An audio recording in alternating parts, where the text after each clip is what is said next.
ঈদুল আজহায় মুক্তি পেয়েছে শাকিব খান অভিনীত সিনেমা তাণ্ডব। রায়হান রাফি পরিচালিত সিনেমাটি এখনও এগিয়ে দর্শকপ্রিয়তায়, কুড়াচ্ছে দর্শকের প্রশংসা। সুলতানা হিমুর রিপোর্ট। এই ঈদে জামা জুতো অ্যাকসেসরিজের ডিসকাউন্ট।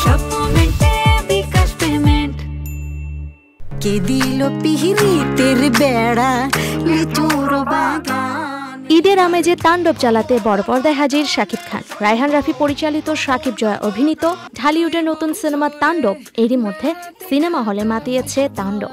রায়হান রাফির ইউনিভার্স তো ক্রিয়েট হচ্ছেই, তো খুবই ভালো লাগছে। অনেক ভালো ছিল এবং যে ক্যামিওগুলো ছিল এগুলো পুরোই আনএক্সপেক্টেড এবং তাণ্ডবের জন্য আমরা ওয়েট করতেছি সবার জন্য। ইনিশো সিয়াম তো ফাটাই দিছে, মাস্ট ওয়াচ। অসাধারণ ভাই, অসাধারণ মুভি হয়েছে। দেশের সব পুলিশের তাণ্ডব সিনেমার মধ্য দিয়ে খলনায়ক হিসেবে বড়পর্দায় হাজির ছোট কাকু খ্যাত অভিনেতা আফজাল হোসেন। সাথে রয়েছেন সাবিলা নূর, রোজি সিদ্দিকী সহ আরো অনেকে। সাউন্ডগুলো খুবই ভালো ছিল, মানে এনজয় করার মতো আর কি।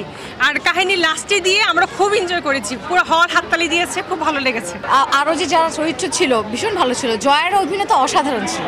মুভিটা পুরো মাথা নষ্ট, পুরো মাথা নষ্ট, খুবই ভালো লাগছে। টুইস্ট অনেক গুজবাম ভাই। 130টির বেশি হলে মুক্তি পেয়েছে তাণ্ডব। Sultana Himu, channel I, Dhaka. শুরু হয়েছে standard charter channel I agro অ্যাওয়ার্ডের 10ম আয়োজনের মনোনয়ন গ্রহণ।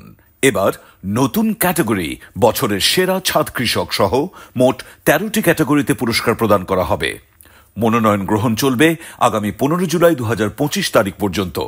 বিস্তারিত জানতে ভিজিট করুন www.agroaward.com এবং ফোন করুন 018737000556 এই নম্বরে।